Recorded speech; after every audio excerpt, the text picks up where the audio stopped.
बॉलीवुड की चमकती दुनिया, जहां हर शुक्रवार को सितारों की किस्मत बनती और बिगड़ती है। यहाँ सफलता का मतलब है शोहरत, पैसा और बेशुमार प्यार। लेकिन इसी दुनिया का एक सितारा ऐसा भी है जिसने ये सब कुछ पा लिया, फिर भी उसका सबसे बड़ा सपना अधूरा रह गया। एक ऐसा ही मैन जो पर्दे पर तो पूरी दुनिया को जीत सकता था, लेकिन असल जिंदगी में अपने ही परिवार के उलझे रिश्तों में फंस कर रह गया। हम बात कर रहे हैं बॉलीवुड के ही मैन कहे जाने वाले महान अभिनेता धर्मेंद्र की। 90 साल की उम्र में वो अपने लोनावला के फार्म हाउस की खामोशी में बैठकर अपनी जिंदगी के पन्ने पलटते हैं तो एक हसरत, एक अधूरी ख्वाहिश उन्हें आज भी बेचैन कर देती है। ये ख्वाहिश किसी अवार्ड या फिल्म की नहीं, बल्कि एक पूरे परिवार की है। एक ऐसा परिवार जो दो अलग घरों की दहलीज पार करके एक छत के नीचे एक साथ मुस्कुरा सके। ये कहानी है धर्मेंद्र के इसी अधूरे सपने की। ये कहानी है उनकी लाडली बेटी ईशा देओल के टूटे दिल की। और ये कहानी है एक ऐसी सुलह की जो होते होते रह गई। इस कहानी की शुरुआत होती है पंजाब के एक छोटे से गांव साहनेवाल की धूल भरी गलियों से। यहाँ एक लड़का रहता था जिसका नाम था धर्म सिंह देओल। उसकी आंखों में बंबई के सपने पलते थे। उसके पिता एक स्कूल टीचर थे और चाहते थे कि उनका बेटा पढ़ लिख कर एक अच्छी सरकारी नौकरी करे। लेकिन धर्म का दिल दिलीप कुमार की तरह सिनेमा की दुनिया में धड़कना चाहता था। कहा जाता है कि साल 1949 में आई फिल्म दिल लगी को उन्होंने लगभग 40 बार देखा था। क्लास छोड़कर फिल्में देखना और फिर घर आकर पिता की डांट खाना, ये उनकी रोज की कहानी थी। 19 साल की उम्र में उनकी शादी प्रकाश कौर से हो गई। एक तरफ वो एक संस्कारी पंजाबी बेटे थे तो दूसरी तरफ उनके अंदर का एक्टर बंबई की माया नगरी के सपने बुन रहा था। किस्मत ने उनका साथ तब दिया जब उनकी मां ने चुपके से उनकी तस्वीर फिल्म फेयर मैगजीन के टैलेंट हंट कॉन्टेस्ट में भेज दी। और किस्मत ने ऐसा खेल दिखाया कि लाखों चेहरों में से पंजाब का ये गबरू जवान विजेता चुना गया। यहीं से उनकी जिंदगी का टर्निंग पॉइंट आया। कॉन्टेस्ट जीतने के बाद धर्म पंजाब से सपनों की ट्रेन पकड़कर मुंबई आ गए। यहाँ शुरू हुआ उनके संघर्ष का दौर। गैरेज में सोना, चने खाकर दिन गुजारना, ये सब उनकी जिंदगी का हिस्सा बन गया। लेकिन उन्होंने हार नहीं मानी। आखिरकार अर्जुन हिंगोरानी ने उन्हें अपनी फिल्म दिल भी तेरा हम भी तेरे में साइन किया। और साइनिंग अमाउंट मात्र 51 रुपए। ये बहुत मामूली शुरुआत थी, लेकिन यहीं से धर्म सिंह देओल का धर्मेंद्र बनने का सफर शुरू हुआ। शुरुआती कुछ फिल्में फ्लॉप रहीं, लेकिन 1966 में आई फूल और पत्थर ने उन्हें रातों रात एक्शन हीरो बना दिया। उनका शर्ट उतारकर एक्शन करना एक स्टाइल बन गया और पूरा देश उन्हें ही मैन के नाम से जानने लगा। इस सफर में उनकी पत्नी प्रकाश कौर और 4 बच्चे सनी, बॉबी, विजेता और अजीता पंजाब में उनकी हिम्मत बनकर उनका इंतजार कर रहे थे।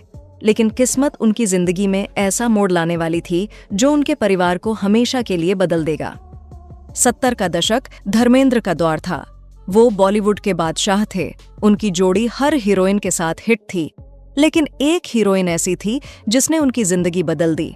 हेमा मालिनी, बॉलीवुड की ड्रीम गर्ल। पर्दे पर उनकी केमिस्ट्री इतनी जबरदस्त थी कि लोग उन्हें असल जिंदगी में भी एक साथ देखना चाहते थे, और वही हुआ। धर्मेंद्र, जो पहले से शादीशुदा और 4 बच्चों के पिता थे, हेमा के प्यार में इस कदर डूब गए कि सब कुछ भूल गए। लेकिन ये रिश्ता आसान नहीं था। एक तरफ समाज था, दूसरी तरफ परिवार। प्रकाश कौर ने तलाक देने से साफ मना कर दिया। तब धर्मेंद्र ने एक ऐसा कदम उठाया जिसने पूरे देश में तूफान ला दिया। उन्होंने हेमा से शादी करने के लिए इस्लाम धर्म अपना लिया ताकि कानूनी तौर पर दूसरी शादी कर सकें, जिसके बाद मई 1980 में दोनों ने शादी कर ली। इस शादी ने देओल परिवार को 2 हिस्सों में बांट दिया। एक घर में प्रकाश कौर अपने बच्चों के साथ थीं और दूसरे घर में हेमा मालिनी। 1981 में ईशा और 1985 में अहाना के जन्म के बाद धर्मेंद्र का दूसरा परिवार पूरा हुआ। इस शादी के बाद दोनों परिवारों के बीच एक अजीब सी खामोशी छा गई। ये कोई रोज का झगड़ा नहीं था, बल्कि एक अनकहा समझौता था। प्रकाश कौर ने अपनी गरिमा बनाए रखी और कभी मीडिया में कुछ नहीं कहा। हेमा मालिनी ने भी अपनी बेटियों की परवरिश लगभग अकेले की। धर्मेंद्र दोनों परिवारों के बीच एक पुल की तरह थे। वो दोनों घरों की जिम्मेदारियां निभाते, मगर 2 अलग अलग दुनियाओं में। कहते हैं वो हेमा के घर आते, अपनी बेटियों के साथ खेलते, खाना खाते, लेकिन रात को वहां नहीं रुकते थे। ये एक ऐसी शांति थी जिसने परिवार को जोड़ा भी और बांटा भी। इसी दोहरी दुनिया में ईशा देओल का बचपन बीता। उनके लिए पापा का मतलब था वो शख्स जो रोज घर आता, ढेर सारा प्यार देता, मगर कभी साथ नहीं रहता। एक इंटरव्यू में ईशा ने कहा कि जब वो दोस्तों के घर जाती और उनके मम्मी पापा को एक साथ देखती तो उन्हें अपनी जिंदगी की अधूरी तस्वीर का एहसास होता। लेकिन हेमा मालिनी ने अपनी बेटियों को कभी किसी चीज की कमी महसूस नहीं होने दी। घर में फिल्मी माहौल था तो ईशा का झुकाव एक्टिंग की तरफ होना स्वाभाविक था, लेकिन धर्मेंद्र इसके खिलाफ थे। वो अपनी लाडली को फिल्म इंडस्ट्री की मुश्किलों और गॉसिप से दूर रखना चाहते थे, लेकिन ईशा की जिद और हेमा के सपोर्ट के आगे उन्हें झुकना पड़ा। 2002 में कोई मेरे दिल से पूछे से ईशा ने बॉलीवुड में कदम रखा। फिल्म फ्लॉप रही, लेकिन उन्हें बेस्ट डेब्यू का फिल्म फेयर अवार्ड मिला। इसके बाद धूम और नो एंट्री जैसी ब्लॉकबस्टर फिल्मों ने उन्हें स्टार बना दिया। धूम मचाले गाने पर उनका डांस आज भी लोगों की जुबान पर है।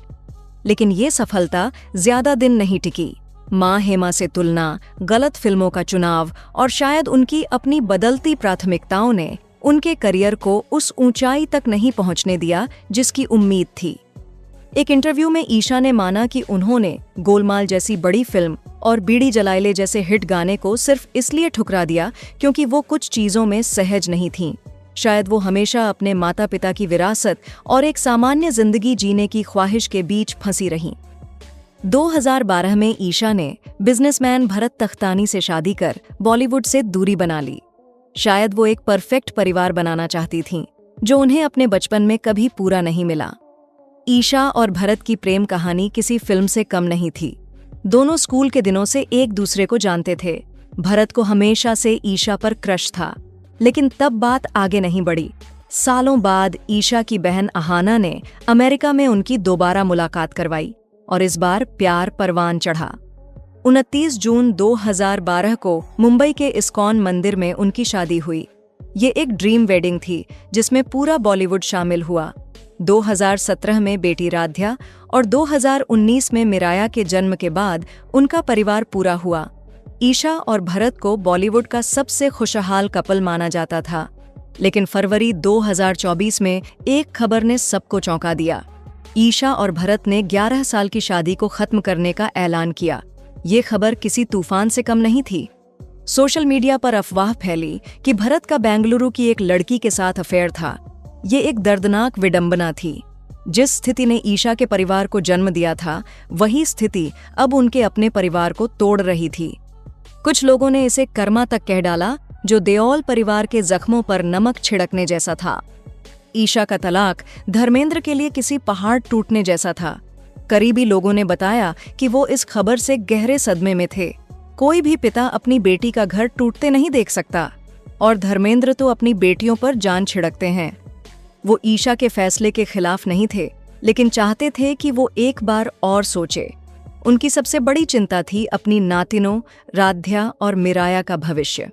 वो मानते थे कि माता पिता का अलग होना बच्चों पर सबसे बुरा असर डालता है।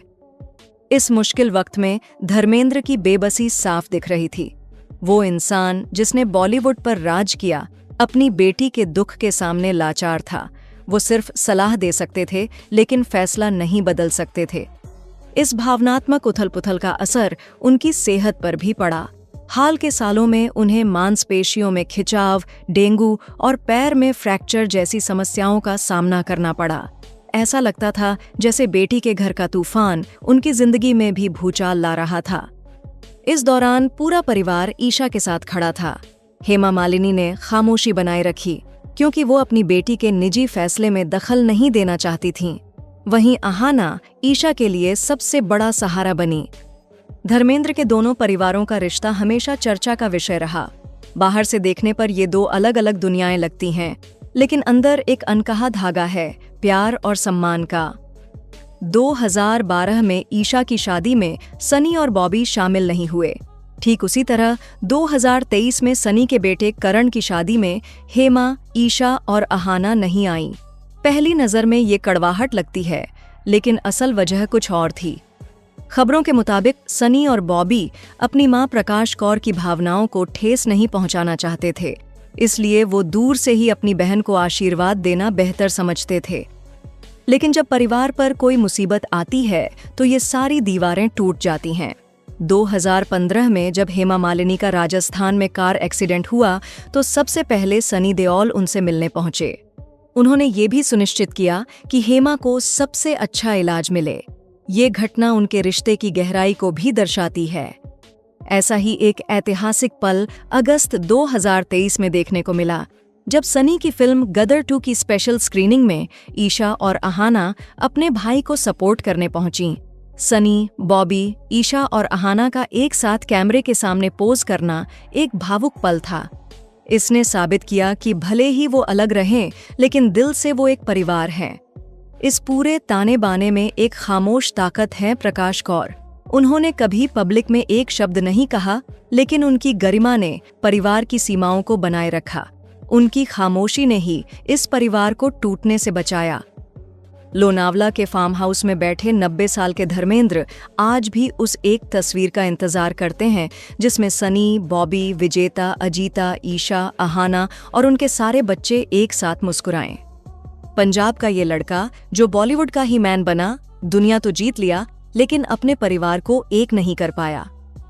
ये कहानी सिर्फ एक फिल्मी परिवार की नहीं, बल्कि प्यार, दर्द, उलझे रिश्तों और अधूरी ख्वाहिशों की एक यूनिवर्सल कहानी है।